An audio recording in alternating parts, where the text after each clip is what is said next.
Tonight, we pay tribute to one of the giants of bluegrass broadcasting, Katy Daley, as she enters the Hall of Fame.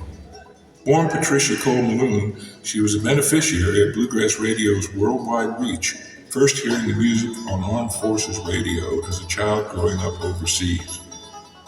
While working in Washington, she took the name Katy Daley in 1972 and she began announcing bluegrass concerts, festivals, and club dates on Gary Henderson's show on WAMU, serving veteran bluegrass fans and newcomers alike in that major bluegrass market.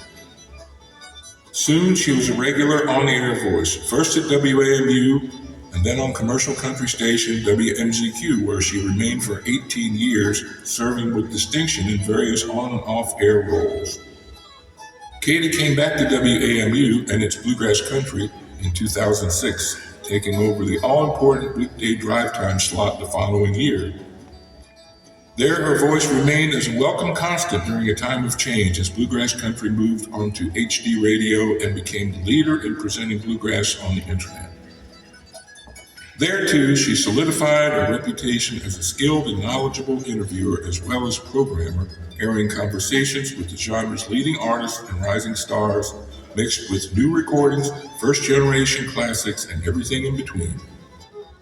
Since retiring from bluegrass country in 2017, Katy has remained active as a writer and as a podcaster, publishing a Q&A with Katy Daley series on the Bluegrass Today website and co-creating the Bluegrass Stories podcast. The first non-performer to earn the DC Bluegrass Union's Washington Monument Award, she was named the IBMA's Broadcaster of the Year twice, earned the organization's awards for liner notes in 2019 and 2020, and was the recipient of the Distinguished Achievement Award in 2019. She has given back to the organization and the community by establishing, together with her husband, Bill Brown, the Katy Daley Broadcast Media Sound Engineering Scholarship. In the early days of bluegrass programming on WAMU, each announcer played records from their own collection. Because of that, each announcer had a repertoire of recordings they played and built up their own fan base. I first heard Country Gazette and the original Will the Circle Be Unbroken album on Katy's show. So Katy's show helped me and many other listeners discover music that we never would have heard had it not been for Katy.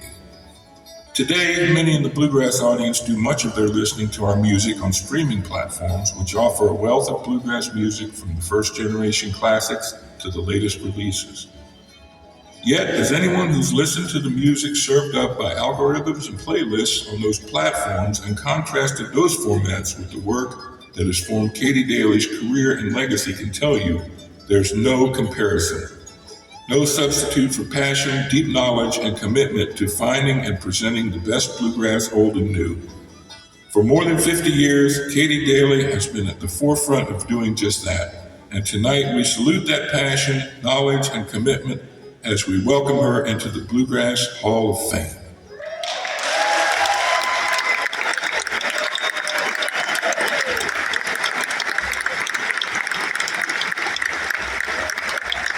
Ladies and gentlemen, my friend Katy Daley.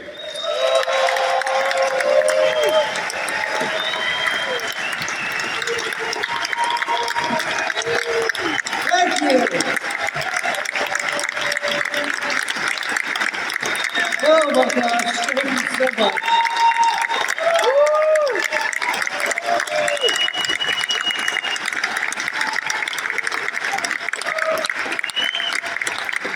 Thank you, Tom.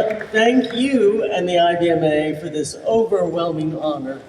I'm especially happy to be a member of the class of 2024 and going into the Hall of Fame with two of my longtime friends, Alan Munday and Jerry Douglas.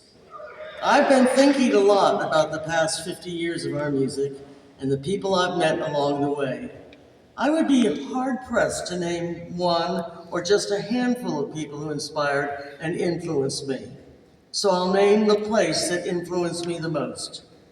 Growing up musically in the 1970s in Washington, D.C., shaped my understanding, knowledge, and love for bluegrass. I'm a native Washingtonian and proud that my hometown did so much to influence the sound, the style, and the direction of bluegrass.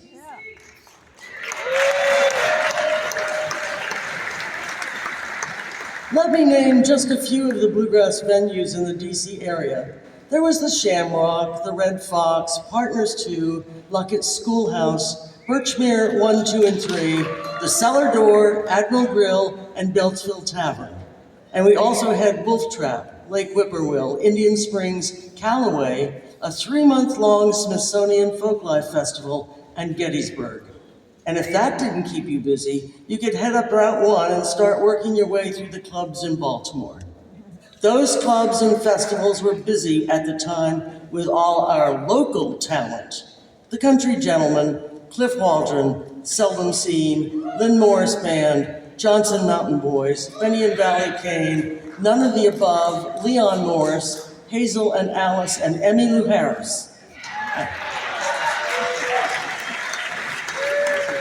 And those acts were augmented by national touring groups like Bill Monroe, Ralph Stanley, Bill Harrell, Boone Creek, Newgrass Revival, and the Dillards. To show you how much music we had, one November weeknight, I watched Del McCurry's opening set and then walked a few blocks up the street to the Child Herald to see the Country Gazette. Life was really good. I have to acknowledge Bluegrass Unlimited, which was just down the road in Broad Run, Banjo Newsletter over in Annapolis, and Rebel Records in Mount Rainier. And of course, we should never forget how much we all owe to the Bluegrass mothership, WAMU Radio. Now, I'm afraid that I've led you all to believe that life in Washington, D.C. was perfect and that everyone loved bluegrass, but that's not the case. One day, while waiting in the carpool line at my son's school, a mother came over to introduce me to her 6th grade daughter. And these are her exact words. "This is Mrs. Brown. She works at a radio station. Not one we would ever listen to, of course."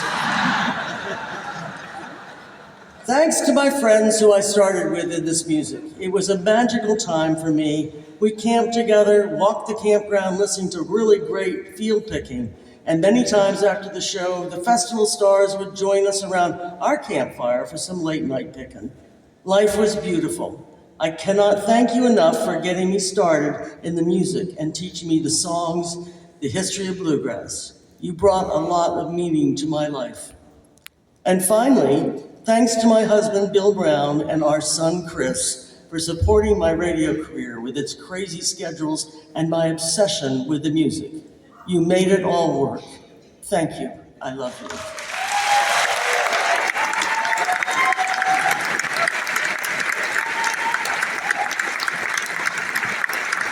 Amazing, Katy, Daley.